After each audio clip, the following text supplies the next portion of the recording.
AP ప్రభుత్వం కొత్త జిల్లాలపైన కసరత్తు చేస్తోంది. ఇందుకోసం ఏర్పాటైన మంత్రివర్గ ఉపసంఘం జిల్లాల పునర్విభజనపై సూచనలు, సలహాలు స్వీకరిస్తోంది. ఇప్పటికే పలువురు నుంచి కేబినెట్ సబ్ కమిటీకి పలు ప్రతిపాదనలు అందాయి. కాగా 6 కొత్త జిల్లాలపైన నిర్ణయానికి వచ్చినట్టు తెలుస్తోంది. మండలాలపైన కసరత్తు జరుగుతోంది. ఎన్నికల సమయంలో కొత్త జిల్లాలపై ఇచ్చిన హామీలను పరిగణలోకి తీసుకున్నారు.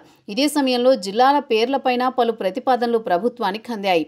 ఏపీలో ప్రస్తుతం ఉన్న 26 జిల్లాలు 32కి పెరగనున్నాయి. కొత్త జిల్లాలపైన మంత్రివర్గ ఉపసంఘం సమావేశాలు కొనసాగుతున్నాయి. ప్రజాప్రతినిధులు, ప్రజలు, మేధావుల నుంచి జిల్లాల పునర్విభజనకు సంబంధించిన అంశాలపై వినతులు స్వీకరిస్తున్నారు. వాటిని పరిశీలించి ప్రభుత్వానికి నివేదిక ఇవ్వనున్నారు. రాష్ట్రంలో 6 కొత్త జిల్లాలు ఏర్పడనున్నాయి.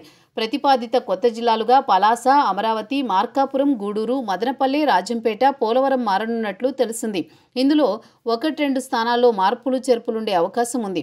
అదేవిధంగా జిల్లాల సరిహద్దులు, పేర్ల మార్పుపై సూచనలు స్వీకరిస్తున్నారు. ప్రస్తుతం పలు జిల్లాలకు ప్రముఖుల పేర్లు పెట్టాలనే ప్రతిపాదనలు అందుతున్నాయి. అందులో భాగంగా కృష్ణా జిల్లాకు వంగవీటి రంగా పేరు పెట్టాలనే ప్రతిపాదన తెర మీదకు వచ్చింది. ఇప్పటికే ఎన్టీఆర్ జిల్లా ఏర్పాటయ్యింది. అదేవిధంగా తిరుపతిని బాలాజీ జిల్లాగా పేరు మార్చాలనే ప్రతిపాదన పైన నిర్ణయం తీసుకోవాల్సి ఉంది. పల్నాడుకు జాషువా పేరు పెట్టాలని స్థానికంగా డిమాండ్ ఉంది. ఇక బాపట్ల, దుగ్గిరాల గోపాలకృష్ణయ్య పేరు పరిశీలించాలని స్థానికులు ప్రభుత్వాన్ని కోరుతున్నారు. పేర్ల మార్పు విషయంలో ప్రతిపాదనలపైన అందరి అభిప్రాయాలు పరిగణలోకి తీసుకుని మంత్రివర్గ ఉపసంఘం ప్రభుత్వానికి సిఫార్సు చేయనుంది. గత వైసీపీ పాలనలో కొన్ని జిల్లాల పేర్లు రెవెన్యూ డివిజన్లు ఏర్పాటు, మండలాల విలీనంతో పాటు భౌగోళికంగా అంశాల ఎంపిక ప్రక్రియ లోపభూయిష్టంగా జరిగిందని కూటమి ప్రభుత్వం పలు సందర్భాల్లో విమర్శించింది. తాము అధికారంలోకి వస్తే లోపాలను సరిచేస్తామని సీఎం చంద్రబాబు ఎన్నికల పర్యటనలో హామీ ఇచ్చారు.